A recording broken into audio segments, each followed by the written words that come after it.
আমি কখনো বিয়ে করবো না, আর আমার সন্তানদেরকেও বিয়ে করতে নিষেধ করবো, কিন্তু কিন্তু শেষ পর্যন্ত আমার এই দশা, আমাকে বিয়ে করতেই হলো।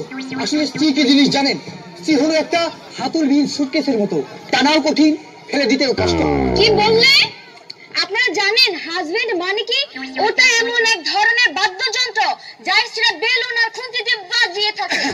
দেখো, আমি তোমাকে কত ভালোবাসি, আমার হৃদয় ছিঁড়ে যদি তোমাকে দেখাতে পারতাম। আপাতত পাঞ্জাবির বোতামটা লাগাও, ভেতরে ছেঁড়া গেঞ্জি দেখা যাচ্ছে। দেখো, আগে যখন আমি অফিস থেকে বাসায় ফিরতাম, তুমি আমার জন্য লুঙ্গি গামছা এগুলো এগিয়ে দিতে, আর বাড়ির কুকুরটা কেমন ঘেউ ঘেউ ঘেউ ঘেউ করতো।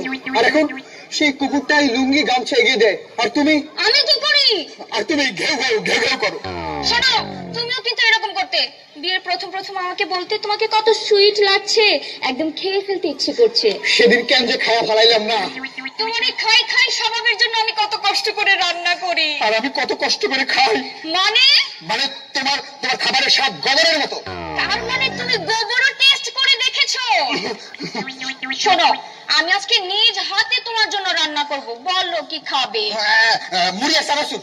বাজে কথা বাদ দিয়ে যাও, বাজারে থেকে একটি জন্ডিসওয়ালা মুরগি নিয়ে আসো। জন্ডিসওয়ালা মুরগি? কেন জানো না ঘরে যে হলুদ নেই? আচ্ছা, তুমি কি একটু ভালো মন্দ রান্না করতে পারো না? আমি কি প্র্যাকটিস করার সুযোগ পাই? সব দোষ তোমার, এই তুমি তো সমস্ত রান্না করো। আপনারা ভাবছেন আমি কেমন পুরুষ যে আমার বইয়ের রান্না সব আমি করি? আরে, আমার কাপড় চোপড় ধোয়ার কাজেও তো বউ আমাকে সাহায্য করে। তুমি আমাকে পাত্তা দাও না, জানো উপস্থাপক আলিফ আমাকে তো বিয়ের প্রস্তাব দিয়েছে। কোথায় আলিফ? ওকে আজ আমি মেরে শেষ করে ফেলবো। তুমি আমাকে এত ভালোবাসো? আরে না, 5টা বছর আগে যদি এই প্রস্তাবটা দিত আমি জানে বাসে যাইতাম। জানো জানো, ওই মুনমুন আমাকে দেখে এমন একটা মিষ্টি হাসি দিল। আমি তোমাকে যেদিন প্রথম দেখলাম আমার তো 2 দিন হাসি থামেনি।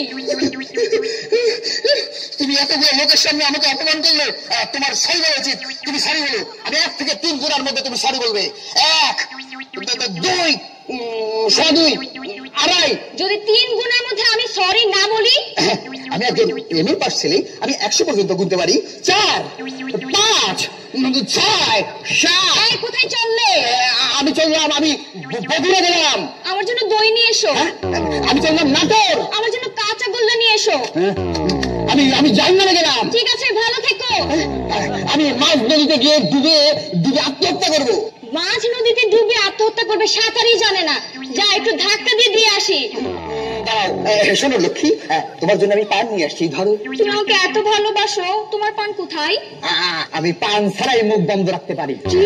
আমি মুখ বন্ধ রাখতে পারি না? এই যে আমি কিন্তু চুপ আছি, আমি কিন্তু কথা বলছি না, আমি কিন্তু চুপ আছি। আসলে সংসারে এরকম চুপচাপ থাকলে, ঝগড়াঝাটি না করলে কেমন যেন একটু মরা মরা লাগে। একদম ঠিক বলেছো, একদম নুন ছাড়া তরকারির মতো। তাহলে কি আমরা আবার শুরু করি? ঝগড়া শুরু করো। কি?